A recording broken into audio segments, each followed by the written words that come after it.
সবাইকে স্বাগত জানাচ্ছি বিডিভিউজ ইনফোটেনমেন্টে। আপনাদের সাথে আছি আমি সুস্মিতা দাস। শান্তি বা যুদ্ধ পরিস্থিতি যাই হোক না কেন, লেবাননের সাথে যুদ্ধ খেলা ইসরায়েলের বহুদিনের পুরনো একটি কৌশল। ব্রিটেনের টেলিগ্রাফ পত্রিকা নাম না জানা কিছু বিমানবন্দরের স্টাফদের বরাত দিয়ে জানিয়েছে, লেবাননের হিজবুল্লাহ বৈরুতের আন্তর্জাতিক বিমানবন্দরে ইরান থেকে বেশ কিছু সমরাস্ত্র আমদানি করেছে।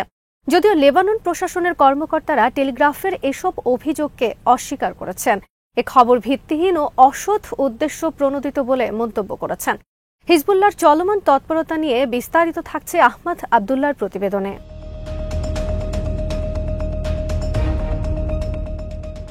গাজায় ইসরায়েলের যুদ্ধ রীতিমতো এক নৃশংসতায় পরিণত হয়েছে। বিশ্ববাসীর তীব্র আপত্তি থাকা সত্ত্বেও ইসরায়েল রাফায় অভিযান চালিয়েছে। সেখানে চালিয়ে যাচ্ছে গণহত্যা, পরিচালনা করছে ধ্বংসযজ্ঞ। শুধু তাই নয়, বিশ্ব মোড়লেরা গাজা যুদ্ধকে আঞ্চলিক পর্যায়ে ছড়িয়ে দিতে নিষেধ করার পরও তেল আবিব লেবাননে পূর্ণ মাত্রায় আক্রমণের পরিকল্পনা গ্রহণ করেছে।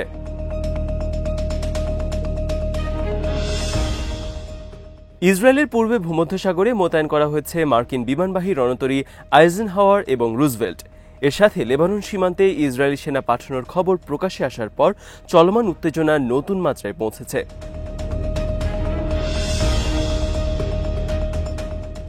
বিশ্লেষকরা মনে করেন, ইসরায়েল যদি চলমান গাজা যুদ্ধ বড় ধরনের আঞ্চলিক যুদ্ধে পরিণত করে তাহলে গুরুতর চ্যালেঞ্জের মুখোমুখি হবে। গত বছরের 8 অক্টোবর থেকে লেবাননে ইসরায়েলের হামলায় অসংখ্য বেসামরিক নাগরিক নিহত হয়েছে। অনেক নিরীহ মানুষ ঘরবাড়ি থেকে বাস্তুচ্যুত হয়েছে। এসব ঘটনাকে কেন্দ্র করে লেবাননের সীমান্তবর্তী এলাকায় রীতিমতো আতঙ্ক ছড়িয়ে পড়েছে।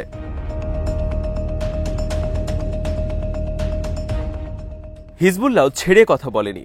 ইসরায়েলের আক্রমণের পরও হিজবুল্লাহর তেমন কোনো ক্ষতি হয়নি, বরং হিজবুল্লাহ আনুষ্ঠানিকভাবে গত 9 মাসে ইসরায়েলের বিরুদ্ধে 2100-এরও বেশি অভিযান পরিচালনা করেছে। হিজবুল্লাহ কেবল সীমান্ত এলাকাতেই নয়, বরং ইসরায়েলি নজরদারি চৌকি, সামরিক ঘাঁটি এবং উচ্চ প্রযুক্তির ড্রোন, এমনকি ইসরায়েলের বহুল আলোচিত আকাশ প্রতিরক্ষা ব্যবস্থা আয়রন ডোমের ওপরও হামলা চালিয়েছে। হিজবুল্লাহর এই হামলার সক্ষমতাকে সামরিক বিশ্লেষকরা অভূতপূর্ব বলে আখ্যায়িত করছেন।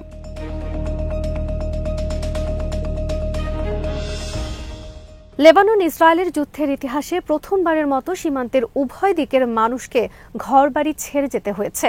সামরিক অভিযান এবং ব্যাপক বাস্তুচ্যুতি কেবল লেবাননের দিকে সীমাবদ্ধ নেই, বরং ইসরায়েলেও ব্যাপকভাবে ক্ষয়ক্ষতি ও বাস্তুচ্যুতির ঘটনা ঘটেছে। ইতিমধ্যেই ইসরায়েল তার উত্তর সীমান্তে বসবাসরত 60,000-এরও বেশি ইসরায়েলি নাগরিককে তাদের বাড়িঘর ছেড়ে নিরাপদ স্থানে চলে যেতে বলেছে।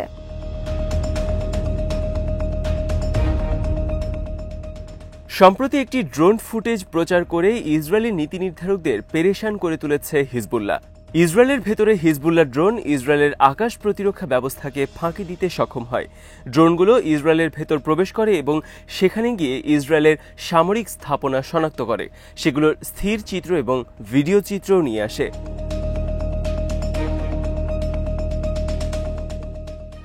ধারণা করা হচ্ছে, হিজবুল্লাহ এই ফুটেজ প্রচারের মাধ্যমে ইসরায়েলিদের বার্তা দিচ্ছে তারা চাইলেই এসব সামরিক স্থাপনায় আঘাত হানতে পারবে। হামাসের তুলনায় হিজবুল্লাহ অনেকটা শক্তিশালী হলেও ইসরায়েলের তুলনায় কাগজে কলমে বেশ পিছিয়ে। কিন্তু পৃথিবীর যুদ্ধ ইতিহাস বলছে, যতবারই অসম যুদ্ধ হয়েছে ততবারই পিছিয়ে থাকা বাহিনী অপ্রচলিত কৌশল অবলম্বন করে শক্তিশালী বাহিনীকে নাস্তানাবুদ করে দিয়েছে। হিজবুল্লাহর ক্ষেত্রেও এর ব্যতিক্রম হওয়ার সম্ভাবনা কম।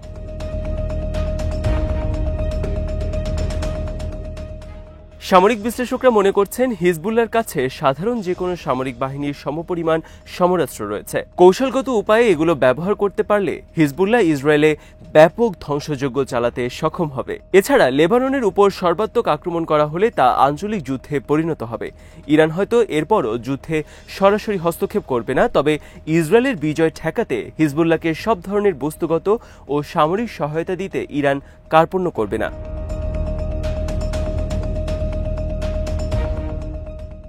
গত এপ্রিলে দামেস্কে ইরানের দূতাবাসে ইসরায়েলি বোমা হামলার পর ইসরায়েলের বিরুদ্ধে ইরানের প্রতিশোধমূলক আক্রমণ পরিচালনা করেছিল। ইরান যে প্রয়োজনে রেডলাইন অতিক্রম করতেও দ্বিধা করবে না, এই ঘটনা তারই প্রমাণ। অন্যদিকে মার্কিন রাজনৈতিক কর্মকর্তারাও জানিয়ে দিয়েছেন, ইসরায়েল যদি চূড়ান্তভাবে লেবাননের বিরুদ্ধে সামরিক অভিযান শুরু করে তাহলে যুক্তরাষ্ট্র এতে সমর্থন যোগাবে।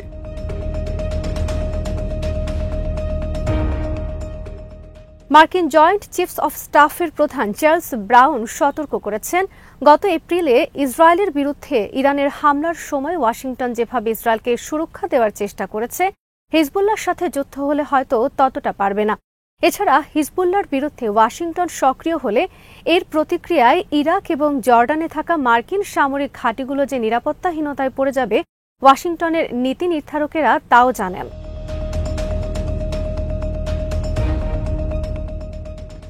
হিজবুল্লাহর সাথে ইসরায়েলিদের যুদ্ধের ভয়াবহ পরিণতি সম্পর্কেও সচেতন মার্কিন প্রশাসন। বাস্তবতা হল, সরাসরি মার্কিন সমর্থন এবং ওয়াশিংটনের গ্রিন সিগন্যাল ছাড়া ইসরায়েল হিজবুল্লাহর বিরুদ্ধে যুদ্ধ শুরু করতেই পারবে না। যুদ্ধে জয়ী হওয়া তো অনেক দূরের ব্যাপার।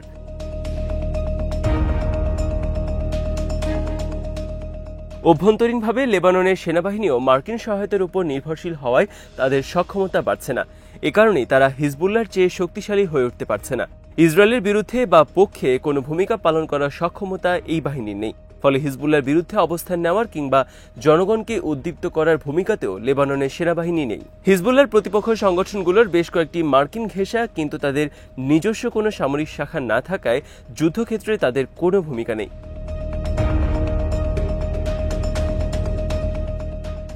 হিজবুল্লাহ ইসরায়েলের সাথে যুদ্ধে জড়ালে তাদের দীর্ঘদিনের খ্রিস্টান মিত্র ফ্রি প্যাট্রিয়টিক মুভমেন্টের সক্রিয় সমর্থন হারাতে পারে।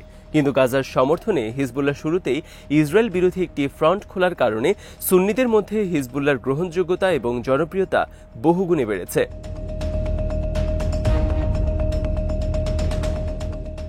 এর আগে সিরিয়া ইস্যুকে কেন্দ্র করে হিজবুল্লাহ ও সুন্নি দলগুলোর মধ্যে দূরত্ব বেড়ে গেলেও গাজা যুদ্ধ পরবর্তী হিজবুল্লাহর ভূমিকায় তা অনেকটাই নিরসন হয়েছে। এমনকি কিছু কিছু সুন্নি দল ইসরায়েল বিরোধী অভিযানে হিজবুল্লাহর সাথেও যোগ দিয়েছে। সুন্নি ও শিয়া এভাবে এক হয়ে থাকতে পারলে লেবাননে সাম্প্রদায়িক উত্তেজনা সৃষ্টির শঙ্কাও কমে আসবে বলে বিশ্লেষকরা মনে করছেন।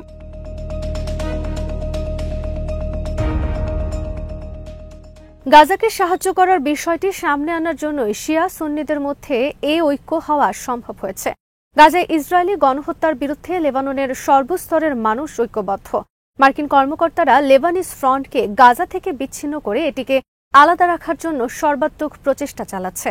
কিন্তু হিজবুল্লাহ সুন্নিদের সাথে ঐক্য গড়তে সক্ষম হওয়ায় আমেরিকান সেই কূটকৌশল সফল হতে পারেনি।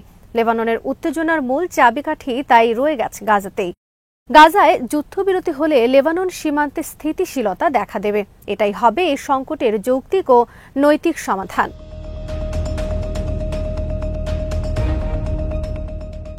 ইসরায়েলের উদাসীনতা, অনাগ্রহ, ওয়াশিংটনের কূটচাল, ইউরোপের দ্বিমুখী অবস্থান এবং আরব দেশগুলোর স্বার্থপর অবস্থান সবকিছু মিলিয়ে গাজা যুদ্ধে যুদ্ধবিরতি প্রক্রিয়া কঠিন হয়ে পড়ছে। ইসরায়েলের রাজনীতিতে টালমাটাল পরিস্থিতি এবং রাফা যুদ্ধের ফলে ব্যাপক সমালোচনার মুখে নেতানিয়াহু হয়তো গাজায় অস্থায়ী যুদ্ধবিরতিতে সম্মত হতে পারে। এরপর ইসরায়েল হয়তো লেবাননের সাথে যুদ্ধে আগ্রহী হয়ে উঠবে।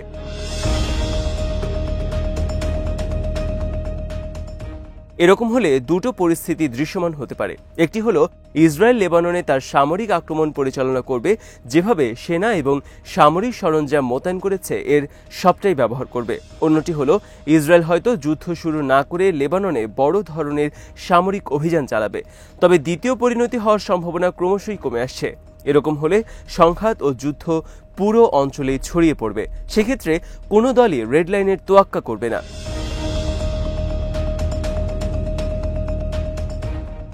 যুদ্ধ শুরু হওয়া কঠিন না হলেও যুদ্ধ শেষ করা হয়তো সহজে সম্ভব হবে না। মৃত্যু সংখ্যা ও ধ্বংসযজ্ঞ এত বেশি হবে, ইসরায়েলের ঔপনিবেশিক মানসিকতার সাথে মধ্যপ্রাচ্য শান্তি প্রক্রিয়া স্থায়ীভাবে শেষ হয়ে যাবে।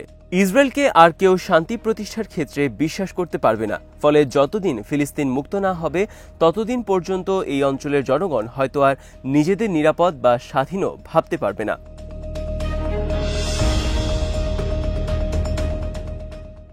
আজ এখানেই শেষ করছি। সমরাস্ত্র, প্রতিরক্ষা ও কূটনীতির নানা তথ্য জানতে চোখ রাখুন বিডিভিউজ ইনফোটেইনমেন্টে।